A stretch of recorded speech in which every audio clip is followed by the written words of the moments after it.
ప్రొద్దుటే గార్డెన్లోకి వెళ్ళి ఏదేదో మొత్తానికి ఇలా పొట్టు నిండా అవి ఇవి చాలా వేసుకొచ్చానండి. అవన్నీ ఏంటో చూద్దాం. కరివేపాకు ఇది గ్రౌండ్ లో హార్వెస్ట్ చేసింది. సంపెంగ పూలు సర్దేద్దామండి. దీంట్లో అసలు ఏమున్నాయి చూద్దాం ముందు.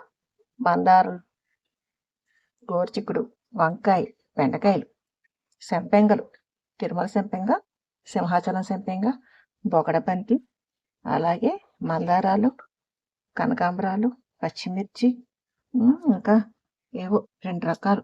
ఇవి మల్టీవిటమిన్, అలాగే పుదీనా. ఇవన్నీ సర్ది చూపిస్తాను మీకు. ఇవ్వండి మొత్తం సర్దేశాను. ఇక్కడ సంపెంగ పూలు, సింహాచలం సంపెంగ, ఇటువైపు తిరుమల సంపెంగ, ఇక్కడ బొగడబంతి, పచ్చిమిర్చి, గోరుచిక్కుడు, ఈ చిట్టి గుత్తి వంకాయ వంగ ప్రూన్ చేసేసానండి. ఒక కాయ ఉంటే అది కోసేసాను అనమాట.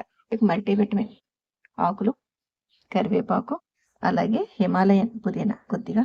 ఇది కొద్దిగా చాలండి, ఎక్కువ వేసుకోకర్లా. అలాగే మందారాలు 2 రకాలు, బెండ, అలాగే ఒక లేడీ కనకాంబరం పువ్వు అండి. అది కూడా గుత్తులన్నీ కోసేసి ఆ ఒక పువ్వు ఉంటే వేసుకొచ్చేసా. మొత్తానికి ఇదిగోండి ఈరోజు హార్వెస్ట్. ఇదంతా ఎక్కడ అనుకుంటున్నారు షూట్ చేస్తున్నది? మా దొండపాదు. పందిరి చూసారా, ఏ మూల చామూల దాకా ఎంత బాగుందో. దిగుబడి కూడా బాగా వస్తుందండి. ఓకే అండి, ఈవేళ హార్వెస్ట్ ఇదే. మొత్తం కలగూర గంపలాగా రకరకాల కాయగూరలు. అంటే గోరుచిక్కుడు ఇంట్లో ఉన్నాయండి, ఇంకేమన్నా ఉంటే కొద్దామని వెళ్ళి మొత్తం ఇవన్నీ వేసుకొచ్చాను అనమాట.